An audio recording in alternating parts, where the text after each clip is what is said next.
யுத்த காலத்திலும் அதற்கு பின்னரும் கைது செய்யப்பட்டும் கடத்தப்பட்டும் வெளிந்து காணாமலாக்கப்பட்ட குடும்பங்களின் பிரதிநிதிகள் கலந்து கொண்ட இந்த மாநாட்டில் 5 தீர்மானங்கள் நிறைவேற்றப்பட்டுள்ளன. 2015 ஆண்டின் 4ஆம் இலக்கு குற்றச் செயல்களால் பலியாக்கப்பட்டோருக்கும் சாட்சிகளுக்குமான உதவி மற்றும் பாதுகாப்பு சட்டம் ஊடாக தேசிய அதிகார சபையொன்று நிறுவப்பட்டுள்ள போதிலும் அந்த அதிகார சபையினால் சாட்சிகளை பாதுகாப்பதற்கான வழிமுறை எவையும் நடைமுறைப்படுத்தவில்லை என காணாமல் போனோரின் உறவினர்களால் மாநாட்டில் கவலை வெளியிடப்பட்டுள்ளது. இந்த நிலையில் சாட்சிகளின் பாதுகாப்பை உறுதி செய்யும் முறைமை ஒன்றினை ஏற்படுத்துவதற்கு உடனடியாக நடவடிக்கை எடுக்க வேண்டும் என அரசாங்கத்தை வலியுறுத்துவதும் என்றும் தீர்மானம் ஒன்று நிறைவேற்றப்பட்டது. பாதிக்கப்பட்ட அனைத்து குடும்பங்களுக்கும் 1 லட்சம் ரூபாய் வழங்க வேண்டும் என்ற தீர்மானமும் இதில் முக்கிய இடத்தை பெற்றுள்ளது.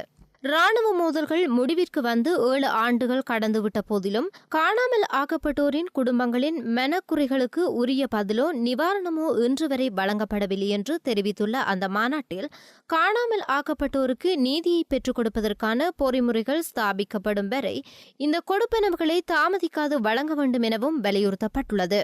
எவ்வாறாயினும் வடக்கு கிழக்கைச் சேர்ந்த காணாமல் போனோரின் உறவினர்கள் தமக்கு நட்டஈடு வழங்குவதை நிறுத்திவிட்டு தமது உறவுகளை தேடித்தருமாறு தொடர்ச்சியாக வலியுறுத்தி வருகின்றமை குறிப்பிடத்தக்கது.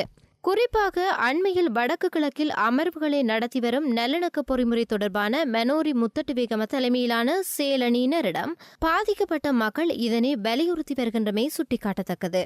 அரசாங்கத்தின் காணாமல் போனோருக்கான அலுவலகம் பாதிக்கப்பட்டோரின் தேசிய சம்மேளனமாக இயங்க வேண்டும் எனவும் ஜெனீவா தீர்மானம் உள்ளிட்ட அனைத்து விடயங்களையும் பிரச்சினைகளையும் எடுத்துச் செல்லும் பிரதிநிதித்துவ அமைப்பாகவும் குறித்த அலுவலகம் செயல்பட வேண்டும் எனவும் வலியுறுத்தப்பட்டுள்ளது. அது மாத்திரமன்றி ஸ்ரீலங்கா அரசின் போருக்கு பின்னரான நல்லிணக்கத்தை செயல்படுத்துவதை உறுதி செய்யும் வகையில் இந்த அலுவலகம் அமைய வேண்டும் எனவும் மற்றொரு தீர்மானமும் நிறைவேற்றப்பட்டது. எனினும் குறித்த காணாமல் போனோர் அலுவலகம் மீண்டும் பாதிக்கப்பட்ட மக்களை ஏமாற்றுவதற்கும் காலத்தை கடத்துவதற்கும் மேற்கொள்ளப்படும் அரசாங்கத்தின் மற்றொரு சதி நாடகம் என வடக்கு கிழக்கைச் சேர்ந்த பாதிக்கப்பட்ட மக்கள் மாத்திரமன்றி தமிழ் மக்களின் பெரும்பாலான பிரதிநிதிகள் குற்றம் சாட்டி வருகின்றனர்.